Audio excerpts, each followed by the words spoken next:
Hello everyone, good morning. তো তোমরা সবাই কেমন আছো? আশা করি তোমরা সবাই ভালো আছো। আমিও খুব ভালো আছি আর আমার নতুন ভিডিওতে তোমাদের সবার ওয়েলকাম। আর এখন আমরা ৩ জনেই রেডি হয়ে পড়েছি কোথাও যাওয়ার জন্য। তো কোথায় যাচ্ছি চলো তোমরা ভিডিওতে কন্টিনিউ থাকো, তাহলেই বুঝতে পারবে। তো আমরা এসেছি মামার মেয়ের একুশাতে। আমার ছোট মামার মেয়ের একুশা।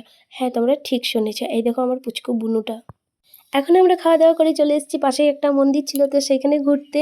আর এখানে এসে কিন্তু খুব ভালো লাগছিল, কারণ এখানে পুজো হচ্ছিল, প্লাস এখানে ঠান্ডা হাওয়া দিচ্ছিল। এখানে আমি অনেকগুলো ডান্স ভিডিও বানিয়েছিলাম, ফটো তুলেছিলাম।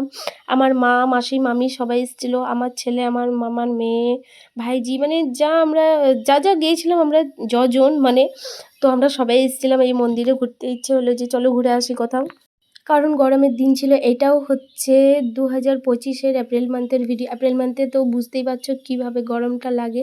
তো তাই খুব গরম ছিল, তো ভাবলাম খেয়ে দিয়ে একটু ঘুরে আসি। আর আশেপাশেটা দেখো কত বড় আছে মন্দিরটার, মানে অনেক জায়গা। বাচ্চাদেরকে চাইলে মারা নিয়ে এসে গল্প করতে পারবে, প্লাস ওরা খেলতেও পারবে আর কোনো ভয়ও থাকবে না। এইরকম একটা জায়গা আছে। তো আশেপাশের মানুষদের জন্য এটা সুবিধা হবে, আমাদের তো না। আর এদিকে রিলস বানাচ্ছিল যে ফটোশ্যুট, ভিডিও সব কিছুই হয়েছে, তো তাই। তারপর মন্দির থেকে গিয়ে আমরা কিন্তু বেরিয়ে পড়েছিলাম। এই দেখো রাস্তায় যেতে একটু শ্যুট করে নিয়েছি। ভাবলাম যে মানে এগুলো কিছু স্মৃতি হিসাবে থাকবে ভিডিওতে, আর তোমাদের সাথেও শেয়ার করতে পারবো তাই। যাই হোক, এই দিকটা আমার ছোট্টবেলার স্মৃতি, কারণ আমার মামাবাড়ির দাদু আগে এই দিকেই থাকতো, এখন এখানে থাকে না। তো এই দিকটা আর আসা হয় না। তো ভাবলাম ভিডিওতে রাখি, তাহলে পরে কখনো আবার দেখা হবে। তো কে চিনো যে এটা কোথায়, তো প্লিজ কমেন্টে জানাবে। যদি কেউ চিনে থাকো, না জানলে সেটাও কমেন্ট করবে।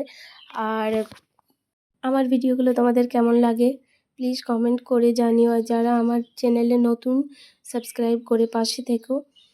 আশা করি ভিডিওটা তোমাদের ভালো লাগলো। তো আজকের মতো এই পর্যন্তই। চলো টাটা।